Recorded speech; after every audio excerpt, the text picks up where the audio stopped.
Oh boy. Well, if my... Oh, excuse me, I just ate some carrots. If my last opponent wasn't bad enough, we are now playing against Steel Sane. From what I know, an absolutely amazing Russian player who is extremely strong. Well, I'm about to get destroyed again, but, I like that I'm finally facing these players. Ah, excuse me, I still have my mouth full.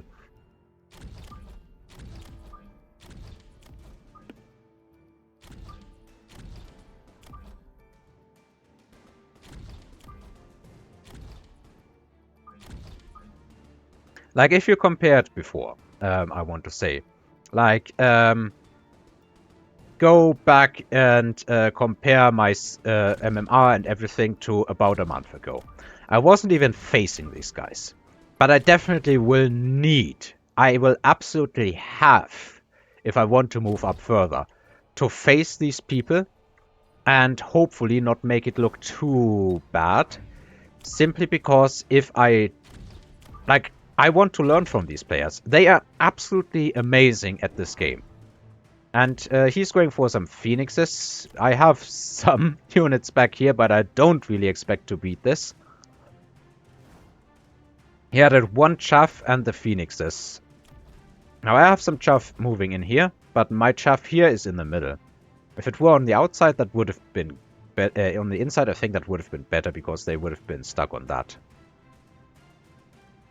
Not even sure if phoenixes are the best call here.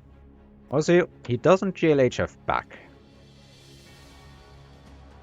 So, you know, this might just be the opportunity. Like, the enemy is playing tanks, and I know that hackers are decent against tanks, and I want to try out hackers, and I want to see how other players shut down hackers.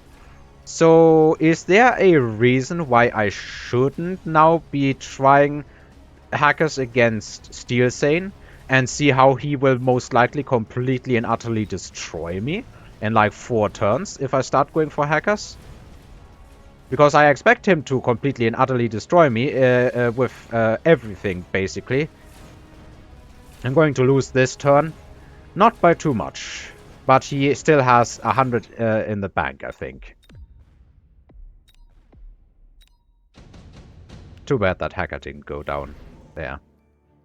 This, however, is also nice, but I can try the marksman. So let's try the marksman. This time I'm gonna leave a bit of space here. And then I have just enough money, because of supply specialist, to drop down 2 hackers. And see if maybe they can achieve and accomplish something. Gonna leave a bit more space here. So that is, what is this? This is, let's make it 4, so we can fit something else here. And let's try and see how that works. I want to see how other players will shut down my hackers just like that. And see what they do to invalidate my plays, basically. So, okay, one of them is going to lock onto the tank. That is not particularly good, but the others are first and foremost going to waste their stuff.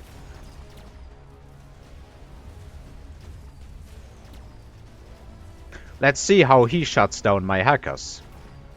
Now, first of all, this is not particularly amazing, but it is usable because these tanks don't get one shot.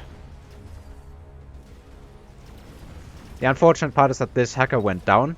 I kinda need to win the chaff wars sooner. I mean, it is somewhat working, not working well enough. But is not bad, in my opinion at least. Let's see what he does, how he counters my hackers. Extended range marksman might not even be bad here, but I kinda want the money. So next step would be getting chaff clear, I suppose, and then even more hackers.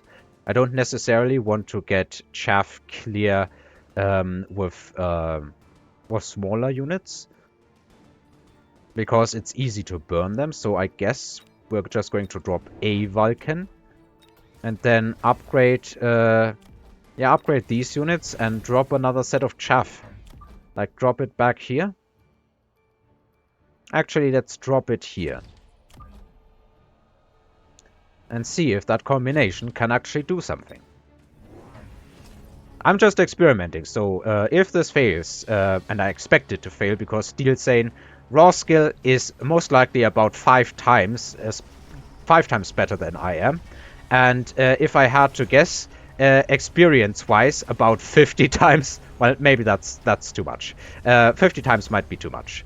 I have, what, 220 hours in the game, so 50 times would be... Well, I guess it's not even off by that much. It would be like 11,000 hours in the game. I think it's possible for someone to have that. Oh, I should not have ranked up these hackers. That was a mistake. Okay, remember that if you're trying to hack sledges, don't rank the marksman. Unless, of course, the other guy has already leveled tanks. That was a mistake on my part.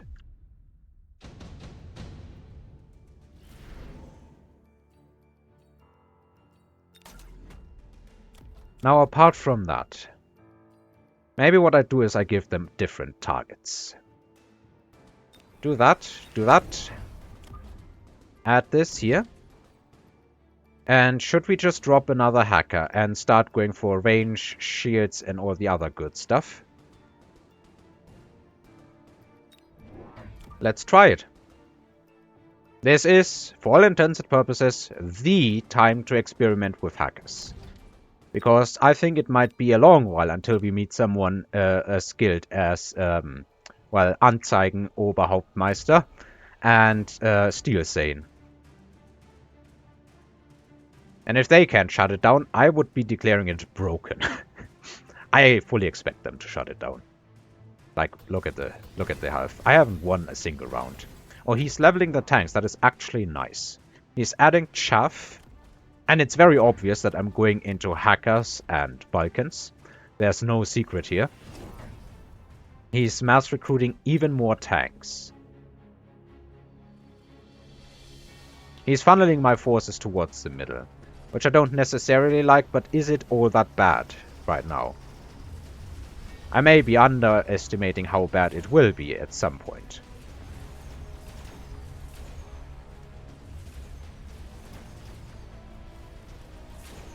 He might also be experimenting, though, with just like pure sledges or something like that. So, let's see what the hackers do. They get pushed through, more or less. Don't tell me this is working, right? This can't work, right? It is working. Oh my goodness, it is working. Well, I won a round. So I didn't go down against either of these players without winning a round, which I think is pretty decent. A load of steel balls. I think that's actually not bad in this board. Let's go for a load of steel balls. Add them to the rear. I want to leave space in case I want to drop some crawlers. Let's leave 6 spaces behind. Hang on. I already have a pack of crawlers here. So let's leave 1, 2, 3, 4, 5, 6, 7 spaces here. That means it aligns with, yeah, 1 overlap here. And then let's leave 7 spaces here, which basically makes it 5 from the middle. 1, 2, 3, 4, 5. Go for that. Go for a mech diff. I think this time it's worth it. I can actually level this and level the hackers. And I think now I just need a bit of a front line. And when I need a bit of a front line, I have some more chaff. And a front line that doesn't deal particularly high amounts of DPS or has particularly high hits, I would say. Particularly high single instances of damage. I think tanks are just not bad. I don't think they are really worth leveling here. But let's also get attack power upgrades. It will boost the hackers. So, he's going for that. He is going after my tower. So he is flanking. I usually don't do that. Because, well, I have my silly rules of how I try to play.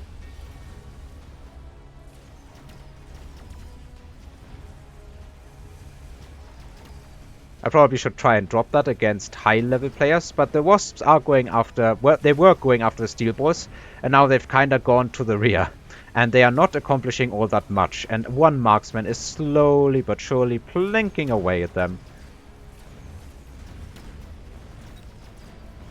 Okay, so basically he is protecting his stuff with fortresses. And that leveled fortress is not going to get hacked, I assume. This fortress here did get hacked. So I have not all that much. I have a tower debuff. Woohoo! So that is not going to win, unfortunately. Interestingly, his flank didn't work out, but he still beat me. And not that... how should I put this? Not too badly in any way. Oh, anti-interference module. Interesting. I wonder if he's going to pick that up in this specific case. I think deployment is just too good to pass up here. Let's rank this one up to 3 and this one up to 3. And what do I want to put here? How good is he against air? I don't think he's particularly good against air. He does have aerial specialization, but I think I'm just gonna drop 2 wasps here. And there's a neat trick I want to do. Like, if I put this here and give them anti-air, the extra air range, it's not all that good here. He could put something bigger here. Like he could put a giant here. I guess I should... Well, it's kind of the right position anyway. Let's also put some more chaff here, simply to make the board symmetrical. Rank up the hacker. And then... ranking these up, I don't think will do too much. I need to do better damage against the fortress. What I may just do is do this and go for some later chaff here, maybe. No, let's not do that. Let's keep some money in the bank for next turn, and I hope there will be a next turn. So he is indeed going for a mass fortress against my army. I think I might just add steel ball range here.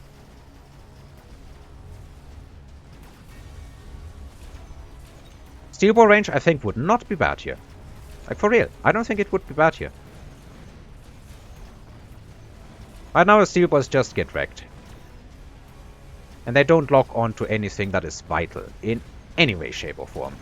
I'm having real trouble breaking through his shields. And by the time that I do, the fight has already progressed to a point where I can no longer really accomplish anything. I think this is GG, yeah. GG.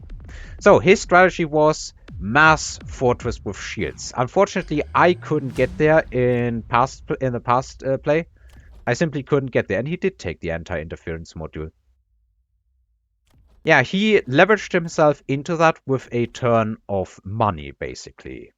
But I was taking a turn in the past. I don't necessarily think that this was bad, but it's simply that he had the money to do a transition into fortresses that was meaningful with shields. Maybe next time, instead of dropping more fortresses if I face hackers, I start to go for shields first. I also need to remember that shields are good against fortresses. How much am I going to lose? 11. Okay, still more than I would have expected, to be honest.